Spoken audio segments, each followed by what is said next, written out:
Under the mango tree, the air was heavy with the scent of ripened fruit and the warmth of a Nigerian afternoon. Ifeoma leaned against the broad trunk, reading the letter in her hands for what felt like the 100th time.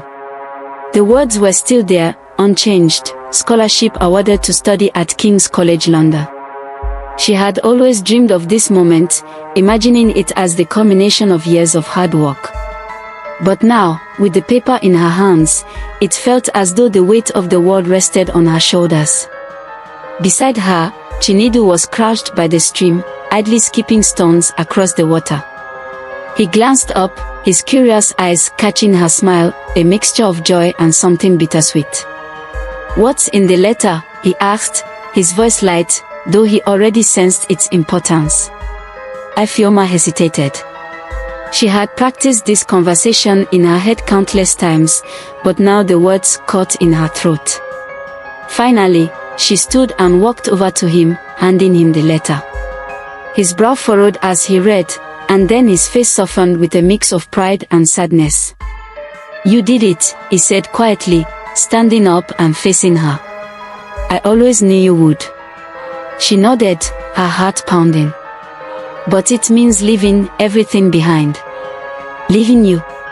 The words hung in the air, carried away by the rustling leaves. Chinedu's expression didn't waver, but she could see the tension in his jaw. "Ifeoma," he began, taking her hands in his, "you've worked for this your whole life. I don't want to be the reason you hesitate." "But how can I just leave?" she whispered, her voice cracking. "This is our home, our life.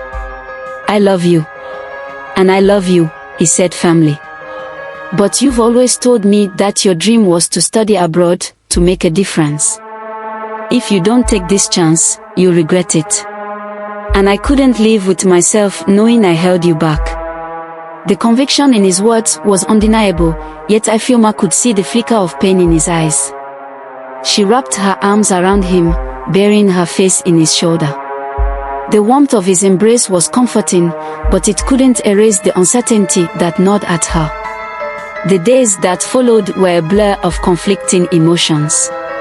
Ifeoma shared the news with her friends, who were thrilled for her. They celebrated with an impromptu party, showering her with encouragement and reminders of her determination.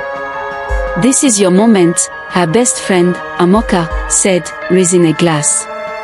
London won't know what hit them. But amidst the cheers and laughter, Ifeoma's thoughts always drifted back to Chinedu.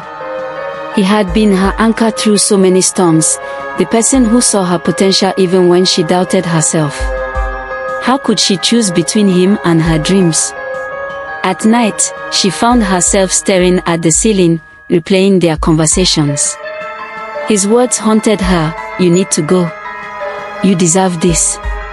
It was the truth, but it didn't make the decision any easier. As the scholarship deadline approached, Ifeoma and Chinedu tried to make the most of their remaining time together. They revisited their favorite spots in the village, the small cafe where they had shared their first meal, the park bench where he had nervously confessed his feelings, and the quiet hilltop where they often watched the sunset. One evening, as they sat under the stars, Ifeoma leaned against Chinedu's shoulder. "Do you think we'll survive this?" she asked softly. He didn't answer right away, his gaze fixed on the sky. Finally, he said, "I think love can survive anything if it's strong enough. But it will be different. Harder." "I don't want it to be harder," she admitted, tears welling in her eyes. "I know," he replied, turning to face her. "But sometimes, love means letting go. It doesn't mean the end. It just means giving each other space to grow." His words broke her heart even as they reassured her. She knew he was right, but it didn't make the goodbye any less painful. The day of her departure arrived far too quickly. Ifeoma stood in the airport, her suitcase by her side, her heart heavy with anticipation and sorrow. Chinedu was there, his hand resting on hers. They didn't speak much, their emotions were too raw for words. "I'll wait for you," he said as they hugged one last time. "No matter how long it takes." Ifeoma clung to him, tears streaming down her face. "I'll come back," she promised. "I'll come back for you." But as she boarded the plane, a part of her wondered if the distance would change everything. London was a whirlwind of new experiences. The city's bustling streets and towering landmarks were both exhilarating and overwhelming. Ifeoma threw herself into her studies, determined to make the most of the opportunity. She excelled in her courses, earning praise from her professors and forming friendships with classmates from around the world. Yet, no matter how busy she was, thoughts of Chinedu lingered. They spoke often, their calls filled with laughter and longing, but the distance was undeniable. Over time, their conversations grew shorter, the silences longer. Life was pulling them in different directions, and neither wanted to admit it. Years passed, and Ifeoma flourished.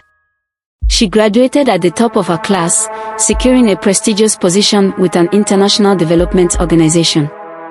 Her work took her to different corners of the globe, each experience adding to her sense of purpose. But there were moments, quiet evenings in her London flat, celebrations that felt incomplete, when she missed the life she had left behind. She wondered if Chinedu had moved on, if he still thought of her as often as she thought of him. One day, she received a message that answered her question, "I'm proud of you." It was simple, but it brought tears to her eyes. Despite the years and the miles between them, his support remained steadfast. Fate had a way of weaving paths together. At a mutual friend's wedding in Lagos, Ifeoma and Chinedu found themselves face to face once more. The years apart had changed them, they were older, wiser, and perhaps a little more cautious. But as they talked, the connection between them felt as strong as ever. This time, they approached their relationship with a new understanding. They spoke openly about their dreams, their fears, and their commitment to making it work.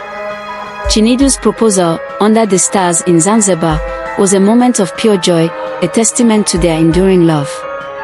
Their wedding was a celebration of everything they had overcome. Traditional Igbo customs blended seamlessly with modern elegance, symbolizing their journey. Surrounded by family and friends, they promised to support each other's dreams, knowing that love was their greatest strength. As they built their life together, welcoming 2 children and navigating the challenges of parenthood, Ifeoma and Chinedu proved that ambition and love could coexist. Their home was filled with laughter, stories, and a deep appreciation for the choices that had brought them together. On their 10th anniversary, Ifeoma reflected on the path that had led them here. It wasn't perfect, but it was theirs, a journey of love, resilience, and the pursuit of dreams. Standing beside Chinedu, she raised her glass, grateful for a life filled with meaning and the love that had carried them through. The end of one chapter had been the beginning of another, and together, they had written a story worth telling.